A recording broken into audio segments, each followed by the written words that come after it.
अस्सलामुअलैकुम दोस्तों, मैं हूं राव कमर रिजवान और आप देख रहे हैं मेरा यूट्यूब चैनल। दोस्तों, आज की कहानी एक ऐसी लड़की की जिंदगी पर बीती सच्ची कहानी है जिसकी जिंदगी दुखों से भरी है। बचपन में मां का साया ना रहा, 16 साल की उम्र में शादी हुई, फिर शौहर का इंतकाल हो गया, फिर कैसे उसने इस पहाड़ जैसी जिंदगी को गुजारा, ये सब कुछ जानने के लिए इस वीडियो को आखिर तक लाजमी देखिएगा। मजीद ऐसी वीडियोस के लिए मेरे चैनल को सब्सक्राइब कर लें, साथ में बेल आइकॉन को भी ज़रूर प्रेस कीजिएगा ताकि लेटेस्ट अपलोड होने वाली वीडियोस आप तक बर वक्त पहुँचती रहें। तो चलिए शुरू करते हैं अपनी आज की कहानी। अम्मी की वफ़ात के बाद मुझे दादी ने पाला और 16 साल की उम्र में मेरी शादी कर दी। कहती थीं, जब तक तुझे तेरे घर का ना कर दूंगी चैन की नींद ना सो सकूंगी। जब तक मेरी रुखसती ना कर दी वाकई वो चैन की नींद ना सोई। रातों को उठ उठ कर मुझे देखती, मुझ पर कभी चादर कभी कंबल डालती, फिर कमरे से निकलकर सारे घर का चक्कर लगाती, बैरूनी दरवाजे की कुंडी चेक करती, कहीं खुली तो नहीं रह गई। वालिद साहब की ड्यूटी रात की होती, लिहाजा हम दादी पोती रात को घर में अकेली होती। अब्बा रात की ड्यूटी करके सुबह घर आते, वो थके हारे आते ही बिस्तर पर गिरकर गहरी नींद सो जाते थे। हर इंसान के दोस्त दुश्मन होते हैं। जिस घर में जवान लड़की हो तो ज़माने की निगाहें उसी पर लगी रहती हैं कि ज़रा हवा के झोंके से उसके दर का पर्दा हिले तो बेपरखी उड़ाकर अपनी मैली फितरत को खुश और किसी और की ज़िंदगी को कांटों से भर दे। मेरी शादी तनवीर से हो गई, जो हमारी दादी के भतीजे के बेटे थे। ये सफ़ेद पोश घराना था। शौहर मेहनत से रिज़्क़े हलाल कमाते और सुबह शाम दस्तरखान पर अल्लाह ताला का शुक्र अदा करते। वो रेलवे में औसत दर्जे के मुलाजिम थे। तनवीर भी मेरी तरह बचपन में माँ की मोहब्बत से महरूम हो गए थे। शादी से पहले मैंने उन्हें कभी नहीं देखा था, फिर भी वो मेरा दुख जानते थे और बहुत ख्याल रखते थे कि खुद दर्द यतीमी से गुजर चुके थे। शादी के पहले रोज़ से उन्होंने मेरा दिल अपने हाथों में ले लिया तो मैं खुशो खुर्म हो गई और हम सुकून की ज़िंदगी बसर करने लगे। तनवीर की ड्यूटी फिर ऐसी हो गई कि 2 दिन बाद हमारी मुलाकात होती। घर आकर थकन की वजह से सो जाते, क्योंकि एक दिन बाद उन्हें फिर उसी तरह थका देने वाली ड्यूटी पर जाना होता था। हमें महकमे की तरफ से एक क्वार्टर मिला हुआ था। ये कॉलोनी रेल की पटड़ियों से थोड़ा फासले पर थी। हमारा छोटा सा क्वार्टर किसी महल से कम न था कि इसमें सुख सुकून और प्यार करने वाला शौहर मेरे हमरा था। दादी भी जब तक जिंदा रहीं हमारे साथ ही रहीं। उनकी वफ़ात के बाद अलबत्ता मैं अकेली हो गई थी। मुझे घर का काम आता था, लिहाजा अपनी छोटी सी जन्नत संभालने में ज़रा भर भी दिक्कत ना हुई। सुबह से शाम तक काम में लगी रहती। अपनी जन्नत को इस तरह सजाती संवारती और साफ सुथरा रखती कि ये 2 कमरों का क्वार्टर ना हो बल्कि कोई महल हो। शादी को 2 बरस गुजर गए, मगर हम औलाद की नेमत से महरूम रहे। कई लेडी डॉक्टर्स को दिखाया, टेस्ट वगैरह करवाए, किसी ने कोई खराबी ना बताई। सारी रिपोर्टें ठीक थीं। बेशक उम्मीद पर दुनिया कायम है, लेकिन अल्लाह की मर्जी के बगैर कुछ नहीं हो सकता। जब दवा दुआ किसी वसीले से उम्मीद बर ना आई तो थक कर बैठ रही कि अल्लाह की मर्जी के बगैर एक पत्ता भी नहीं हिल सकता। खुद को समझा लिया। शादी के 5 साल बाद अल्लाह ने गोद हरी कर दी। हम मियाँ बीवी की खुशी का ठिकाना ना था। डॉक्टर ने मुझे मुकम्मल आराम करने को कहा था। तनवीर ने दफ्तर से 3 माह की छुट्टी मंजूर करवा ली। वो घर पर रहकर खुद सारे काम करने लगे और मुझे बिस्तर से पांव ज़मीन पर ना रखने देते थे। दादी वफ़ात पा चुकी थीं, लिहाजा मेरी देखभाल करने वाला शौहर के सिवा कोई न था। वक्त मुकर्ररा पर अल्लाह ताला ने हमें बेटे की खुशी से नवाज दिया। हमने उसका नाम इकराम इलाही रखा कि ये अल्लाह का करम हुआ था हम पे कि हम साहिबे औलाद हो गए थे, वरना उम्मीद तो जाती रही थी। इकराम के बाद बेटी की पैदाइश हुई तो और खुश हुए, क्योंकि जब बहुत चाहत के बाद कोई खुशी मिले तो ज़्यादा कदर होती है। सो हमें बेटी बेटे से बढ़कर अजीज़ हो गई, जिसका नाम राहत रखा। कहते थे कि बेटा आंखों का नूर है तो बेटी मेरे दिल की राहत है। बच्चों के ज़िंदगी में आ जाने से बीते दिनों के गम माजी की राख में दफन हो गए। अब हमारे बच्चे नोखेज फूल की तरह थे और उनकी चहकारें थीं कि हम मुसरतों के एक नए जहान में खो गए थे। मेरे दोनों बच्चे सारा दिन आंगन में खेलते, तब सोचती ये स्कूल जाने लगेंगे तो मैं फिर से अकेली हो जाऊंगी। फिर इनके स्कूल से आने का बेताबी से इंतजार किया करूंगी और मेरी आंखें घड़ी की सुइयों पर रहा करेंगी। आखिरकार वो दिन भी आ गया। मेरे दोनों बच्चे स्कूल जाने लगे। एक दिन मैं बच्चों को स्कूल भेजने के बाद जरा आराम करने के लिए लेटी कि कॉलोनी से एक आदमी आया। दरवाज़ा खटखटाया और बताया कि जिस ट्रेन में कल आपके शौहर ड्यूटी पर रवाना हुए थे उस ट्रेन को हादसा पेश आ गया है। वो बोला, भाभी दुआ करें कि तनवीर बाखैरियत हों। यह हादसा बहुत खौफनाक था। निस्फ शब के करीब ये सानेहा हुआ था जिसमें सैकड़ों मुसाफिर हलाको जख्मी हो गए थे और तनवीर भी उन्हीं बदकिस्मत लोगों में शामिल थे कि जो इस सानेहे में जाँ बहक हुए थे। सारी गाड़ी ही तबाह हो गई थी। मेरी जन्नत लुट गई और दुनिया तारीक हो गई। हम दोनों की जिंदगी में चांदनी सिर्फ 4 दिन की थी और फिर अंधेरी रात तवील तर हो गई। अभी बच्चे पहली जमात में थे, वो यतीम हो गए।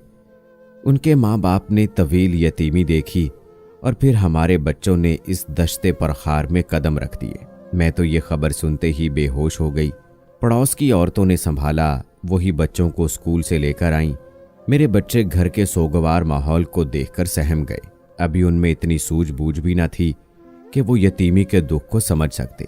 उन्हें मौत की हौलनाकी का भी इल्म न था।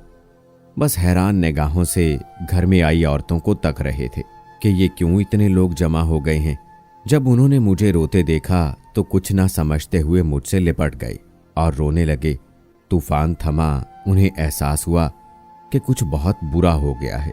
वो अपने वालिद के बारे में सवाल करने लगे कि उन्हें क्या हुआ है, वो कब आएंगे, क्यों नहीं आ रहे।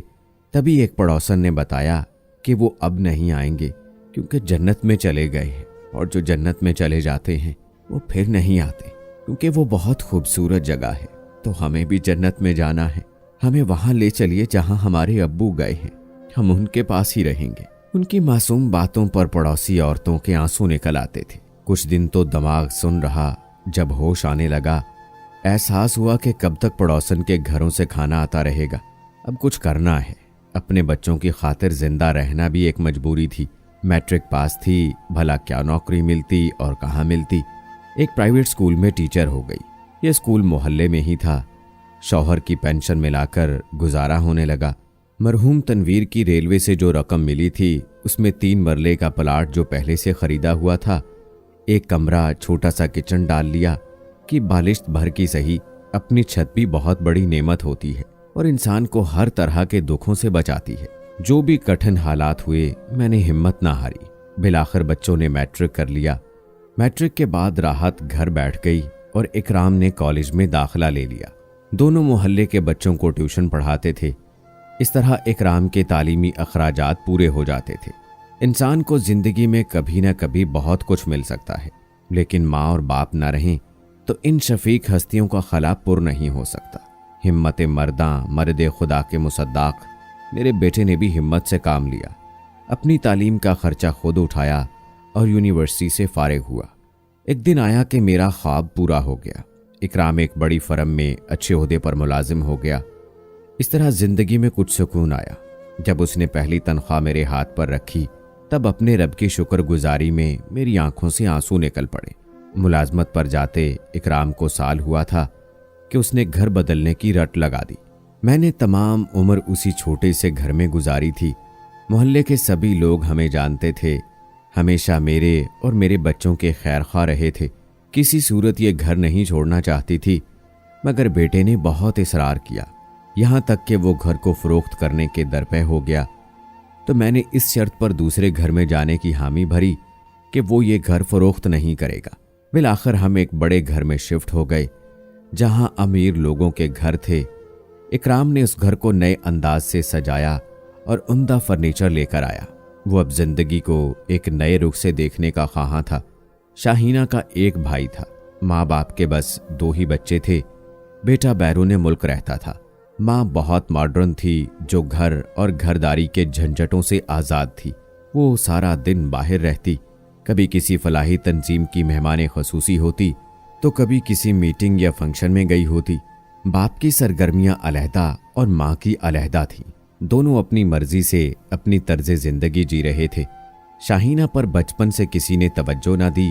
वो नौकर नौकरानियों के हाथों में पल ही बड़ी और जब समझदार हो गई तो माँ बाप की गैर मौजूदगी के सबब घर में तन्हाई का शिकार हो गई। उसके साथ ही वो नौकरों की बदसलूकियों के वार भी सहती रही, जिसकी वजह से उसका एतमाद रिश्तों से उठ गया और माँ और बाप का एहतराम दिल से जाता रहा। वालिदैन के कुर्ब और प्यार को तरसती उस लड़की को मुकद्दर में इतनी तन्हाई और माँ बाप के प्यार की प्यास ने सताया कि वो मुलाजमीन के झूठे और मतलबी प्यार में पनाह तलाश करने लगी, जिन्होंने उसे बारहा धोखा दिया और नुकसान पहुंचाया। नतीजे में उसे अपने वालिदैन से नफरत हो गई। उसने जब भी माँ का कुर्ब चाहा, बदले में नोटों की गड्डी मिली। कहा कि बेटी जाओ, सैर कराओ, अपने दोस्तों के साथ घूमो फिरो, फलां जगह पेंटिंग की नुमाइश देखो, फलां क्लब में मेला देखने पहुंचो, जो जी चाहे करो और खुश रहो। गर्ज उन्होंने उसे इतनी आज़ादी दी कि उसे बुरे भले की तमीज़ ना रही। बेटी को गुनाहों, सवाब और अच्छे अखलाकियात की तरबियत देने की बजाय वालिदैन अपने अपने मशागिल और मसरूफियात में उलझे रहे और वो एक खुदरू पौधे की तरह बढ़ती 20 साल की उम्र को पहुंच गई। जब वो इकराम को पहली बार एक क्लब में मिली तो ज्यादा मैनोशी की वजह से हवासों में न थी। जब उसको इल्म हुआ कि ये उसके पास की बेटी है तो इकराम ने उसे संभाला और शाहीना को बदकुमाश साथियों के नरगे से निकालकर उसको घर पहुंचाया, जहां एक बूढ़े मुलाजिम ने उस बेसुध बच्ची को थाम लिया और उसके कमरे में पहुंचाया। उसने इकराम का शुक्रिया अदा किया, कहा कि आपने शाहीना को घर लाकर बड़ा एहसान किया है, पर ना ये जाने कहाँ पड़ी होती। ये एक मासूम सी गुड़िया थी, लेकिन जब उसका दिल टूटा ये राह से भटक गई। ये बूढ़ा बाबा बरसों से सेठ साहब के घर का नमक ख्वार था। घर में यही एक शख्स था जो इस बच्ची का ख्याल रखता था और उसे अपनी बेटी की तरह समझता था। उसके दुखों पर कोड़ता था और शाहीना की रविश से जो खराबियां जन्म ले सकती थीं, उसको उनसे बचाने का ख्वाहां था। इकराम को देखकर बाबा को हौसला हुआ और वो मेरे बेटे से राब्ता रखने लगा। शाहीना भी इकराम से मानूस होने लगी, जो उसे समझाता था कि जिस रविश पर तुम चल पड़ी हो ये गलत है, खुद को संभालो, अभी कुछ नहीं बिगड़ा है। किसी शरीफ इंसान से शादी करके खुद को महफूज कर लो, ऐसा ना हो कि तुम्हारा शदीद नुकसान हो जाए और तुम तबाही के ऐसे गड्ढे में गिर जाओ कि जहां से वापसी ना हो सके। शाहीना की बेसुकून रूह भी शायद ऐसा ही मुखलस दोस्त और गमगुसार चाहती थी। इकराम से मिलने के बाद उसने बाकी सारे दोस्तों को छोड़ दिया और इकराम के साथ सैरो तफरीह को जाने लगी। इस तरह दोनों में ज़हनी हम आहंगी हो गई। शाहीना ने इकराम से शादी की दरख्वास्त कर दी, जिसे मेरे बेटे ने कबूल कर लिया। यूं किस्मत ने उन दोनों को मियाँ बीवी के रिश्ते में बांधना था सो बांध दिया। शाहीना की माँ ने इकराम से मुलाकात की तो बेटी के इंतखाब पर कोई एतराज़ ना किया। उसकी अपनी इतनी समाजी सरगर्मियाँ थीं कि वो बेटी पर तवज्जो ही ना दे सकी थी। जिसने बेटी को अच्छी तरबियत या प्यारो मोहब्बत देने की बजाय बस आज़ादी दी और आज़ादी के सिवा कुछ ना दिया, अखलाकी तौर पर तरीके, तमीज़ और अदब तक न सिखाया, तभी नौकरों के रहमो करम पर रहने वाले बच्चों का जो हाल होता है वो ही इस लड़की का हुआ। उसे भी रिश्तों का कोई एहसास ना रहा था। मैंने थोड़े अरसे में उसे जान पहचान लिया, उसकी खामियों और खूबियों में आगाही हासिल कर ली। प्यारो मोहब्बत से उसका दिल जीतना चाहती थी। शुरू में तो वो बहुत कम अपने कमरे का दरवाज़ा खोलती थी, लेकिन राहत चूंकि उसकी हम उम्र थी, उसकी कोशिश रंग ले आई और वो भाभी को कमरे से बाहर लाने लगी। रफ्ता रफ्ता अपने हुस्न अखलाक, खिदमत गुजारी और न्याज़मंदाना रवैये के बाइस वो शाहीना को अपने करीब लाने में कामयाब हो गई। जिस तरह मेरे बेटे के प्यार ने उस लड़की के भटकते कदमों को सीधे रास्ते पर लाने में एक अहम किरदार अदा किया था, इसी तरह राहत के प्यार भरे सलूक ने शाहीना के दिल को गुदाज किया। अब उसके रवैये में हमारे लिए नरमी आने लगी। उन्हीं दिनों वो उम्मीद से हो गई तो हमने उसका बेहद ख्याल रखा, लेकिन उम्मीद का ये फूल खिलने से कबल ही मुरझा गया और शाहीना भी शदीद बीमार पड़ गई। मैंने और राहत ने दिन रात उसकी तीमारदारी की और रातों को जाग जाग कर उसे आराम पहुंचाने की कोशिश की। उसने माँ को अपनी बीमारी की इत्तला दी, वो नहीं आई। उसने कहलवा दिया कि तुम्हारे पास लोग तो हैं, मैं अभी बहुत मसरूफ हूँ, जो ही फुर्सत मिलेगी आ जाऊंगी। इस जवाब से शाहीना के दिल को बेहद ठेस लगी और वो देर तक तकिए में मुंह छुपाकर रोती रही। इस वाक़े के 4 रोज़ बाद जब उसकी माँ मिलने आई तो उसने मुझसे कहा, अम्मी जान, आप इन्हें कह दीजिए कि शाहीना दवा खाकर सो रही है, जगाने से डॉक्टर ने मना किया है। उसके मुंह से अपने लिए अम्मी जान के अल्फाज सुनकर मैं हैरान रह गई। यह गूना खुशी हुई कि ये वही मगरूर लड़की थी जो पहले सास और ननद को सलाम करने में अपनी तौहीन ख्याल करती थी। वो अब मुझे अम्मी जान पुकारती और अपनी माँ का फ़ोन आता तो मसरूफियत का बहाना कर देती। वालिद का फ़ोन भी कम सुनती थी। तब मैं समझाती कि बेटी, माँ बाप का बड़ा दर्जा होता है, उन्हें इस तरह जवाब नहीं दिया करो, इस बात से अल्लाह पाक नाराज़ होता है। वो कहती, जब उन्हें उस वक्त मेरी परवाह न थी, जब मैं छोटी सी मासूम बच्ची थी, तो अब मैं क्यों उनकी परवाह करूं? वो मेरे पास हों ना हों मुझे परवाह नहीं, आप लोग तो हैं ना मेरे पास। उसकी आंखों में आंसू भर आते। फिर कहती, अम्मी जान, आप नहीं जानती कि मैंने बचपन में कितने दुख झेले हैं। ऐसे दुख के लोगों ने मेरी मासूमियत तक मुझसे छीन ली, मगर मेरी गाफिल मामा को किसी बात की फिक्र ना थी। मैं जब सड़क पर किसी भिखारन को अपनी बच्ची गले से लगाए चलते देखती तो हसरत से सोचती कि ऐ काश मैं इस भिखारन की बेटी होती जो अपनी बच्ची को बाजुओं में भरे गली गली कूचा कूचा भीख मांगती फिरती है। कम से कम इसकी बच्ची तो उसके सीने से लगी हुई है। मैं तब अपने बहू को दिल से लगाकर उसके आंसू पूंछ कर कहा करती कि मेरी बच्ची, रो मत, मैं हूं ना तेरी माँ, मेरे सीने से लग जा।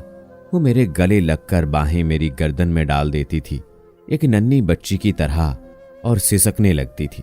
शाहीना कई बार उम्मीद से हुई, मगर हर बार उसकी खुशियों की कली कबल अज़ वक्त मुरझा जाती और वो माँ ना बन पाई। तभी मैं कहती, बेटी, अपनी माँ के बारे में अच्छा सोचो। तुमने उनसे मिलना तर्क कर दिया है, जब तक उनसे गले नहीं मिलोगी, उनसे दुआएं नहीं लोगी, खुद माँ बनने की खुशी क्यों कर पा सकोगी?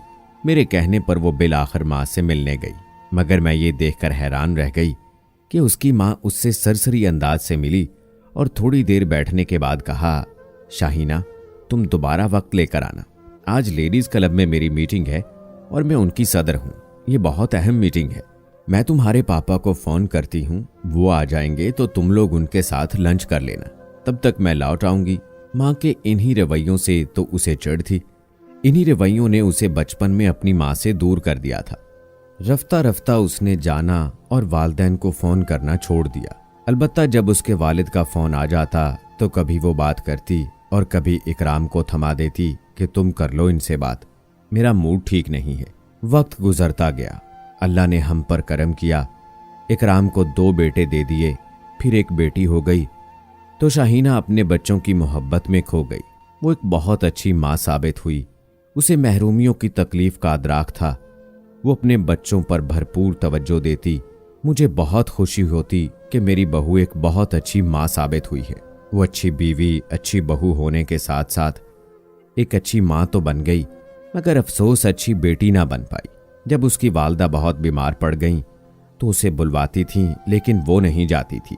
कहती थी, अम्मी जान, आप इन्हें देखने इकराम के साथ चली जाएं, मैं बच्चों में मसरूफ हूँ, रोज रोज घर से नहीं निकल सकती, मेरी तरफ से तबीयत पूछ लेना। मैं उसका जवाब सुनकर दुखी हो जाती, क्योंकि बिलाखिर मैं भी एक माँ थी। समझाती थी, बेटी ऐसा ना करो, वालिदैन की कदर करनी चाहिए और बुढ़ापे में उनके साथ हुस्न सलूक रवा रखना चाहिए। कभी मेरे कहने पर घड़ी भर को अस्पताल चली जाती, लेकिन अक्सर मना कर दिया करती थी। उसकी वालदा का इंतकाल हो गया। मुझे बहुत दुख हुआ, मगर शाहीना माँ की वफात का सुनकर भी नॉर्मल थी, जैसे उसे किसी किस्म का एहसास ही ना हो। तभी मैंने सोचा कि शायद इसलिए कहा गया है, वालिदैन को उफ तक मत कहो और बुढ़ापे में इन पर एहसान करो। हुस्न सलूक के लिए एहसान करो का मतलब यही समझ में आया है कि अगर औलाद माँ बाप से दिल से मोहब्बत नहीं कर सकती तो भी उन पर एहसान तो कर ही सकती है।